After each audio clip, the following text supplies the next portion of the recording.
திருச்சிற்றம்பலம். தெய்வ சேக்கிழார் பெருமான் திருவடிகள் போற்றி போற்றி. ஐயா, இப்போ ஒரு முக்கியமான ஒரு கருத்து உங்களிடம் நான் பகிர்ந்து கொள்கின்றேன்.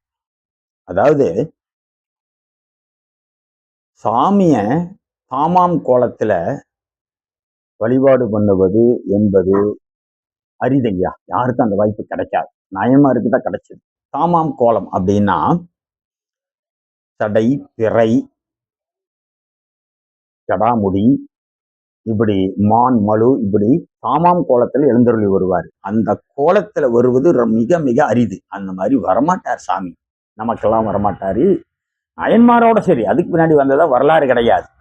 அப்படிப்பட்ட நாயன்மாருக்கு வந்த அந்த தாமாம் கோலத்தை நாம ஒரு பரமாச்சாரியார் மூலமா நாம வழிபாடு பண்ணலாம். அது எப்படிங்கிறத இப்ப பெரிய புராணத்து மூலமா நாம பார்க்க போறோம்.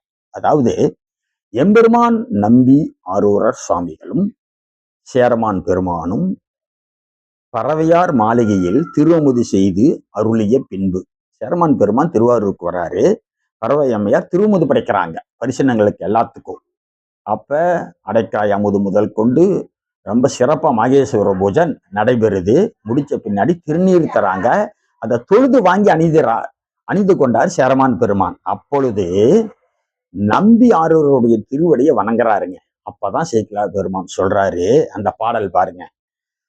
ஆய சிறப்பினில் பூசணைகள் அளித்த எல்லாம் அமர்ந்த அருளி தூய நீரு தங்கள் திருமுடியில் வாங்கி தொழுது அணிந்து மேய விருப்பினுடன் இருப்ப கலரற்று அறிவார் மெய்த்தொண்டின் சேய நீர்மை அடைந்தாராய் நம்பி செம்பொற் கலல் பணிந்தார். அப்ப நம்பி ஆரூரருடைய திருவடியை வணங்குறாருங்களாமா.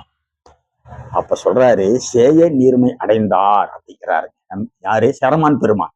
எப்ப? நம்பியாரூரை வணங்கினப்ப. அந்த சேய நீர்மை அப்படிங்கிறதா இப்ப நமக்கு முக்கியமான இடம். அந்த சேய நீர்மை அப்படிங்கிறது தாமாம் கோலம் சிவபெருமான். சிவபெருமான் தாமாம் கோலத்துல எப்படி வந்தா அருள் பண்ணுவாரோ அப்படி வந்த ஒரு கோலம் தான் நம்பியாரூருடைய கோலம். அந்த திருவடியை வணங்கினாருங்கிறாருங்க. எவ்வளவு அற்புதமா இருக்குது பாருங்க. நாம இன்னமும் சர்வசாதாரணமா நால்வர் பெருமக்கள், பரமாச்சாரியார், சமயக்குறவர்கள்னு சர்வசாதாரணமா நாம் நினைச்சிட்டு இருக்கிறோம். நம்பியாரூரர் தாமாம் கோலத்து இறைவர் சிவபெருமான் அப்படின்னு பெரிய புராணத்தில் சேக்கிழார் பெருமான் சொல்றாரு. இது எப்படி சொல்றாரு அவரு அப்படின்னா, சேரமான் பெருமான் மனசுல நினைக்கிறாரு சேய நீர்மை அடைந்துட்டன்னு. அதை சேக்கிழார் பெருமான் கண்டுபிடிச்சு நமக்கு சொல்றாருங்க. அப்ப இதெல்லாம் எவ்வளவு பெரிய ஞானம் அப்படின்னு பாருங்க. இந்த இடத்துல நமக்கு என்ன தெரியுதுன்னா, பரமாச்சாரியாரை கும்பிட்டாவே சிவபெருமானுடைய தாமாம் கோலத்தை கண்டு வழிபாடு பண்ணுவதற்கு சமம். அத சேய நீர்மை அப்படின்னு பேருங்க. அதனால நாம பரமாச்சாரியாரை வணங்கிக்கிட்டே இருப்போம், அருளை பெற்றுக்கிட்டே இருப்போம். திருச்சிற்றம்பலம்.